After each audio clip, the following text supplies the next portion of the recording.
channel, it is mentioned prime suspect, sister. Prime suspect. Prime suspect. Do you know, if you go to the website of the US Department of Justice, Info Police, they give the list of the terrorist organizations. Terrorist organizations. 43, 60% are Muslim. Can you guess which is the most popular terrorist organization? Can you guess Muslim terrorist organization? Can you guess? No, sorry. Which is the most popular Muslim terrorist organization? Al-Qaeda. You don't get a prize for that, very easy. Al-Qaeda. According to the US Department, you know how many attacks? How many attacks? Ulfa, 749 attacks. Al-Qaeda, only 28. Out of that, 26 alleged, 2 Al-Qaeda claims they did it. According to the site of US Department of Justice, Al-Qaeda claims, all alleged, not a single proved. Even on the official site of US Department of Justice, not a single attack of Al-Qaeda has been proved. I'm not here to support Al-Qaeda. You know, when Yohan Redley went to Afghanistan, she was arrested by the Taliban. She comes back and she's asked the question, what are your views about Al-Qaeda? She replies, I doubt whether Al-Qaeda exists.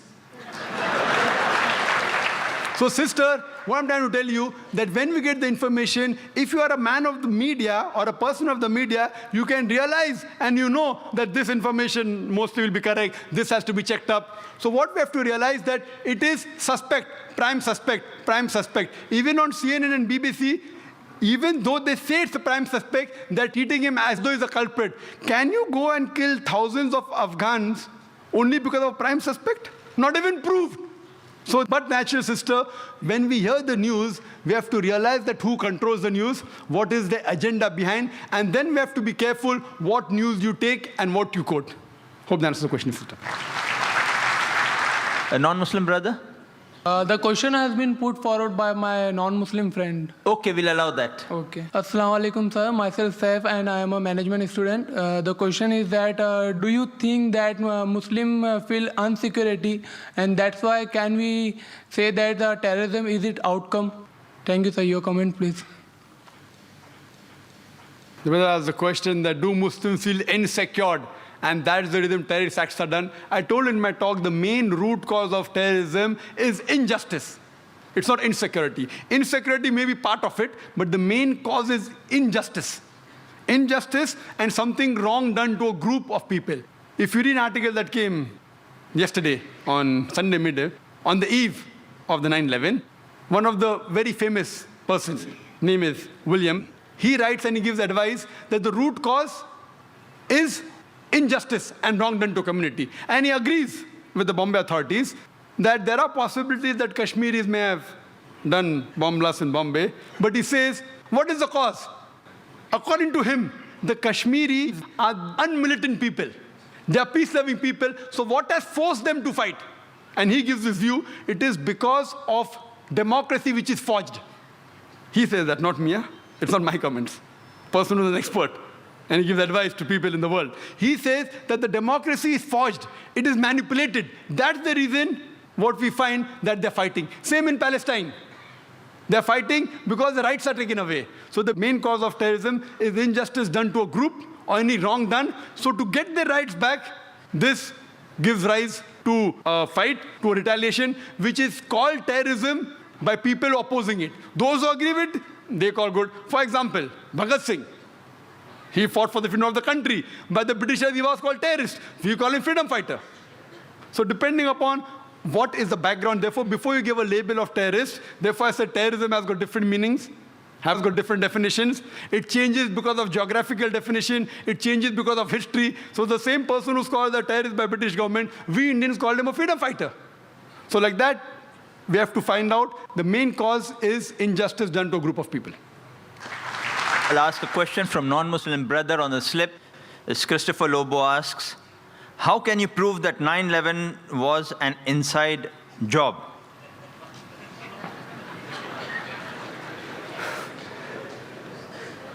Brother Lobo has asked that how can I prove 9/11 was an inside job?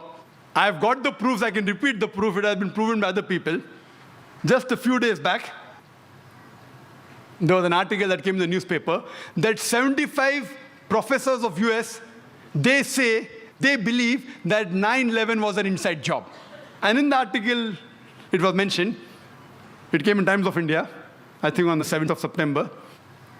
It says that 75 professors and scientists belonging to different universities from different parts of US, they believe that 9/11 was inside job. And they say that there were some politicians in White House who have engineered the destruction of the Twin Towers. And they say the main reason was so that they could attack and they could have control of the oil-rich countries. Open secret, I told you. One of the professors by the name of Steve Jones, he says that we do not believe that 19 hijackers and a few men in the cave in Afghanistan could have done such a professional job alone. They could not have done it. We don't believe. And by God, we are going to come to the truth and we are going to expose. We don't believe in the theory of the government. They don't believe in the theory of the government. And he further goes on to say that we as being professors and scientists, we know that the steel beam of the Twin Towers, they couldn't have melted at the temperature at which the jet fuel was there. And there were systematic bomb explosions which caused this to come down. Otherwise, it cannot come down. There are many tapes. There are many books written against it. I happened to watch many of them. I even happened to watch the video recording of this Professor Steve Jones. And yesterday's paper, we get another news. 3 days later, Professor Steve Jones sent on a paid leave. Imagine, paid leave. There are many tapes. If you happen to watch one of the tapes by the name of Loose Change, 9/11, it was done by a young American of 21 years old. He makes a 1-hour documentary. There are many are there. This 9/11 documentary, it has collected clips from the various of CNN, of Fox Channel, all the news clipping. He took interviews, etc., and made a 1-hour documentary. And then he says that people who saw the airplane, they said it cannot be a passenger carrier. It looked like a military plane. It didn't have any windows. And when he shows the shooting, when it comes close to the tower, there's another firing done from the wings, which hits the Twin Tower before the plane. Then further he goes on to prove, he says that he had statements of the management, the construction company, which had constructed the Twin Towers. They said, it's impossible.